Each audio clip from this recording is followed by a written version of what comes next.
प्रिय विद्यार्थियों नमस्कार। मैं हीरालाल, सहायक आचार्य हिंदी, राजकीय महिला महाविद्यालय तारानगर में आपका फिर से स्वागत है। हम पढ़ रहे थे सच्चिदानंद हीरानंद वात्स्यायन अज्ञे की एक लंबी कविता असाध्य वीणा।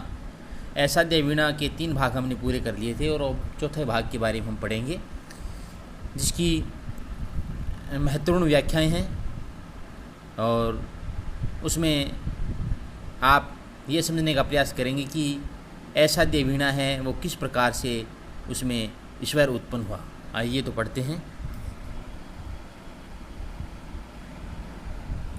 मैं नहीं मैं कहीं नहीं, ओ रे तरु ओ वन, ओ ईश्वर संभार, नांद में संसरती ओ रस पलावन, मुझे क्षमा कर। भूल ए की चिंता को मेरी, मुझे ओट दे, ढक ले छा ले ओ शरणे। प्रियवंद कहने लगा कि मैं वहाँ पर कहीं नहीं था, अर्थात वहाँ पर मेरा कोई स्वतंत्र अस्तित्व नहीं था। हे क्रीटी वृक्ष, हे पर्वतीय तलहटी के वन, हे वहाँ पर होने वाले ईश्वरों का समूह रूप, हे नांद में सृष्टि एवं सरस स्वराभिव्यक्ति, मुझे क्षमा कर दे। मैं तो एक अतीव नगण्य साधारण सा प्राणी हूँ, मेरी तुच्छ भूल को क्षमा कर दो। मैं इस वीणा को स्वयं की शक्ति से नहीं साध सकता, इसलिए मुझे सहारा दो, मेरे दोषों को ढक दो। हे शरणदाता तरु, मेरे गूंगेपन को तेरे सोए ईश्वर सागर का ज्वार डुबा ले। प्रियमंद कहता है कि मैं स्वर साधना में एकदम गूंगा हूँ, मेरे गूंगेपन को तुम अपने ईश्वर सागर के ज्वार में डुबा लो। आ मुझे भुला तू उतर बीन के तारों में, अपने से गा अपने को गा। आओ मुझे क्षमा कर एवं मेरी गलतियाँ कमजोरियों को भूलकर इस वीणा के तारों में उतर जाओ। इसके द्वारा अपने ईश्वर में एवं अपने लय में गाओ। अपने खग कुल को मुखरित करो, अपनी छाया में पले मृगों की चौकड़ियों को ताल बांध। अपने छाया तप वृष्टि पवन पवन कुसुम की लय पर अपने जीवन संचय को कर छंदयुक्त। तुम अपने समीप रहने वाले पक्षी समूह को मुखरित करो, अपनी छाया में पलने वाले मृगों की चौकड़ियों को इसकी ताल में बांध लो। अपनी छाया आतप वृष्टि पवन पल्लव कुसुम आदि को लय के रूप में प्रस्तुत कर अपने जीवन संचय को छंद का रूप देकर और अपनी बुद्धि को वीणा का रूप देकर गाओ।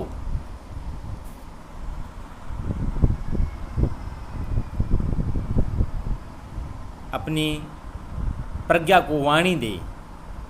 कहने का तात्पर्य यह है कि अपनी बुद्धि को वाणी का रूप देकर गाओ।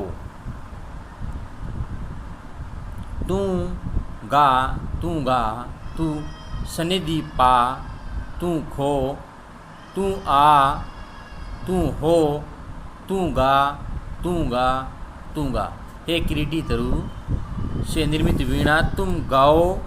तुम अपने परिवेश के पास भी रहो परंतु उससे दूर भी रहो, तुम यहाँ भी रहो। आओ और वीणा के ईश्वर संधान द्वारा गाओ, अर्थात वीणा को बजाने में मुझे इस तरह के से समर्थ बनाओ, मुझे गाने की शक्ति दो।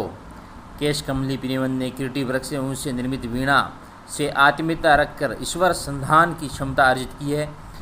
इससे असाध्य वीणा को साधने की मार्मिक व्यंजना भी हुई है।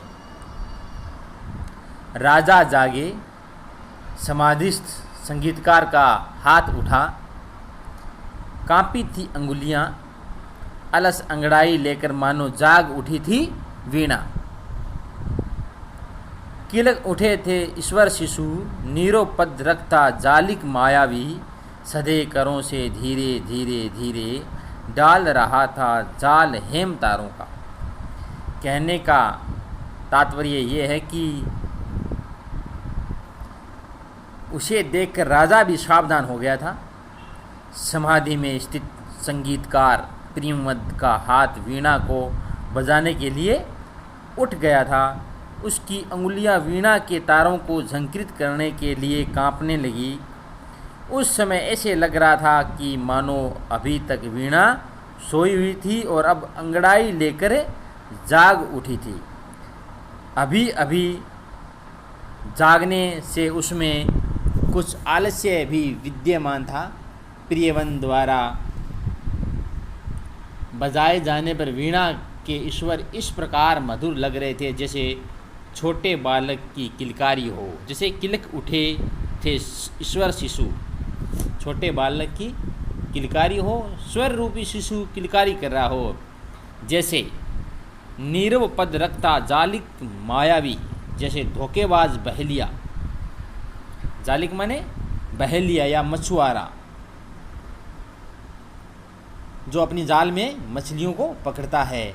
जैसे धोखेबाज बहेलिया या मछुआरा चुपचाप कदम बढ़ाता हुआ आता है तथा सधे हुए हाथों से, सधे करों से धीरे धीरे धीरे, यानी कि सधे हुए हाथों से धीरे धीरे अपने चमकीले जाल को फैला देता है, उसी प्रकार वह प्रियवंद भी अपने सधे हुए हाथों से धीरे धीरे असाध्य वीणा के स्वर्णिम तारों के जाल को तान रहा था, अर्थात उन पर अपनी अंगुलियों से ईश्वर लहरियाँ छेड़ रहा था और मधुर ईश्वर के द्वारा सभी को अपनी संगीत कला का चमत्कार दिखा रहा था।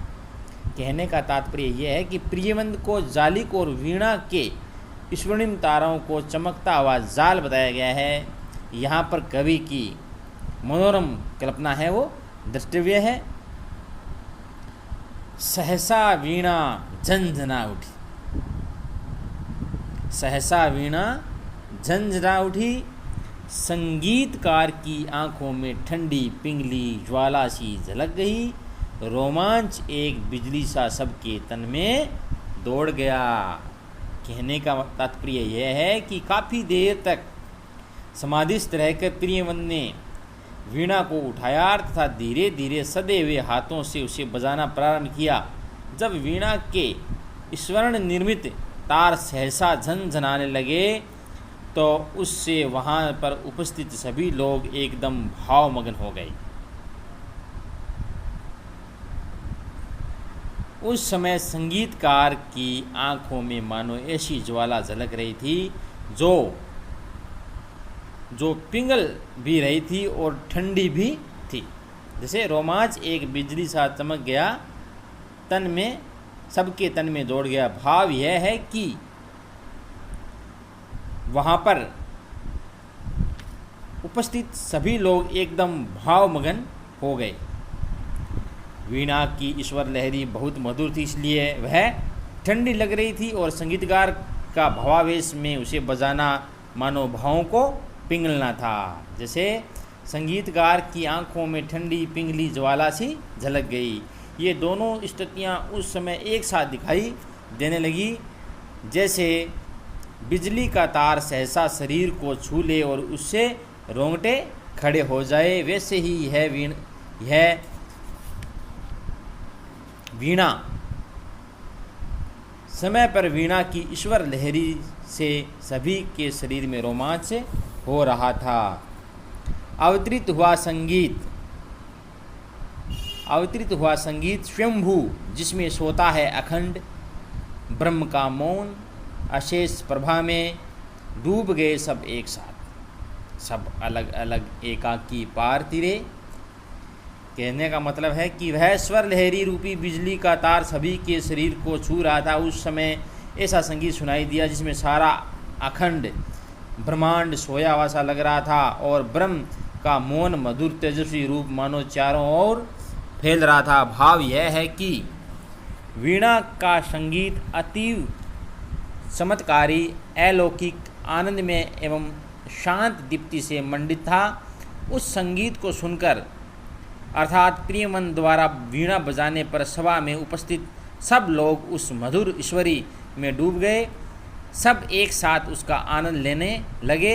फिर वे अलग अलग भावों में से भरकर एकाकी जीवन से स्वयं को पार हुआ सा मानने लगे, अर्थात अपने जीवन को वे सभी धन्य मानने लगे। वीणा की स्वर लहरी का और संगीतकार की भावदशा का चमत्कारी वर्णन हुआ है यहाँ पर। अब आगे इसमें पढ़ते हैं। राजा ने अलग सुना, क्या सुना? राजा ने अलग सुना कि जय देवी यश गाय वरमाला लिए गाती थी मंगल गीत, दुदुम्बी दूर बजती थी। दुदुम्बी माने नगाड़ा। जब राजा ने उस वीणा का मधुर निनाद सुना तो उसकी मन स्थिति विचित्र हो गई। उस समय राजा को अनुभूति हुई कि जैसे प्रियवंद के कलावंत रूप का जयकार करने वाली कोई दिव्य मूर्ति साकार हो गई, उसका यश रूपी शरीर हाथ में वरमाला लिए आ रहा हो। वह जय देवी मंगल गीत गा रही थी और कहीं दूर मंगल सूचक दुदुम्बी भी बज रही थी। राजमुकुट सहसा हल्का हो आया था मानो फूल शिरीष का। उस समय भावमगन राजा का मुकुट सहसा चिंता से रहित हो जाने से मानो हल्का हो गया था। ईर्ष्या, महदाकांक्षा, द्वेष, चाटुता, उस समय उसे अपना भारी वजनदार मुकुट शिरीष के फूल की तरह अतीव हल्का लग रहा था और उसके मन से ईर्ष्या, महान आकांक्षा, विद्वेष, चाटुकारिता आदि सारे सांसारिक भाव पुराने वस्त्र की तरह गिर गए। सभी जैसे ईर्ष्या, महदाकांक्षा, द्वेष, चाटुता सभी पुराने लुंगड़े से झर गए। लुंगड़े माने पुराने वस्त्र के समान निखर आया था जीवन कांचन और उसका जीवन रूपी सोना तप कर एकदम खरा निखर आया था। धर्म भाव से जिसे निछावर वह कर देगा और वह अपने निखरे जीवन को प्रियवंत की तप साधना पर न्यौछावर कर देने को तत्पर हो रहा था, अर्थात अब प्रियवंत के कलावंत रूप पर वह अपना सर्वस्व न्यौछावर करना चाहता था। कहने का तात्पर्य ये है कि किरीटी वृक्ष से वज्रकृति द्वारा निर्मित वीणा को कोई बजा नहीं पाया था, परंतु प्रियमन ने उसे बजाकर सभी को भावमग्न कर दिया। असाध्य वीणा को बजाने में सफल रहने से उसके कलावंत रूप तथा कठिन साधना की विजय हुई थी। मानो उस समय वही विजय की देवी वरमाला लेकर उसे अर्पित करने आ रही थी और उसका यश रूपी शरीर अमर हो गया था। इस प्रकार कवि ने इस अवतरण में सुंदर भावों की अभिव्यक्ति की है। रानी ने अलग सुना। अब राजा के बाद में रानी ने उस वीणा से निकलने वाले स्वर लहरियों में क्या सुना है। छटती बदली में एक कोंद कह गई, छटती बदली में एक कोंद कह गई, तुम्हारे ये मणि माणिक कंठहार पट वस्त्र मेखला कीकणी सब अंधकार के कण हैं। ये आलोक एक प्यार अनन्य उसी की विद्युलता घेरती रहती है। रसभार मेघ को तिरक उसी की छाती पर उसमें चिपकर सो जाती है आश्वत सहज विश्वास भरी। रानी ने जब असाध्य वीणा का संगीत सुना तो उसे अलग ही अनुभूति हुई।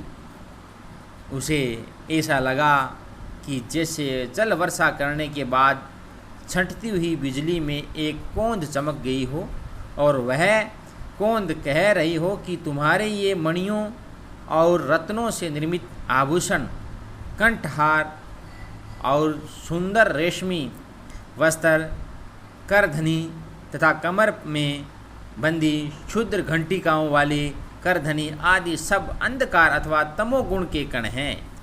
इस संसार में केवल एक प्यार ही अनन्य है या अद्वितीय चीज़ है।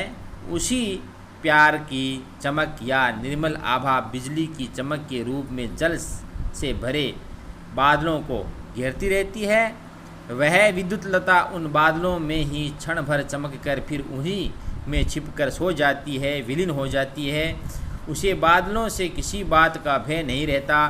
वह आश्वस्त होकर विश्वास से भरी उन्हीं में छिपी रहती है, विश्राम करती है। बिजली का बादल में ही समा जाना या तदाकार तादम्य रखना सच्चा प्यार है। इस तरह असाध्य वीणा का ईश्वर लहरी से प्यार के समर्पण एवं तादात्म्य भाव की व्यंजना की गई है। रानी उस एक प्यार को साधेगी। सबने भी अलग अलग संगीत सुना। इसको वह कृपा वाक्य था प्रभुओं का, उसको आंतक मुक्ति से आश्वासन, इसको वह भरी तिजोरी में सोने की खनक, उसे बटुली में बहुत दिनों के बाद अन्न की सौंधी खुदबुद। कवि वर्णन करता है कि रानी को वीणा का ईश्वर अति मधुर एवं प्यार प्रेम का साधक प्रतीत हुआ। इसी प्रकार वहाँ पर उपस्थित अन्य लोगों को भी वीणा का संगीत अलग अलग प्रतीत हुआ। किसी को वह ईश्वर देवताओं पूज्य जनों का कृपा वाक्य जैसा लगा, तो किसी को आंतक से मुक्ति दिलाने का सुंदर आश्वासन जैसा लगा। किसी को भरी तिजोरी में सोने की खनक अर्थात धन संपन्नता जैसा प्रतीत हुआ। सामान्य गरीब व्यक्ति को वीणा का वह ईश्वर बहुत दिनों के बाद पतीली में पकने वाले अन्न की सौंधी सुगंध जैसा प्रतीत हुआ। आशय यह है कि वीणा का संगीत सभी को अपनी अपनी अभिलाषा के अनुरूप प्रतीत हुआ। वीणा के ईश्वर को श्रोताओं की अनुभूति से तादात्म्य में रखने वाला बताया गया है। तो प्रिय विद्यार्थियों, आज हमने इसके असाध्य वीणा के चौथे भाग की महत्वपूर्ण व्याख्याओं का अध्ययन किया है।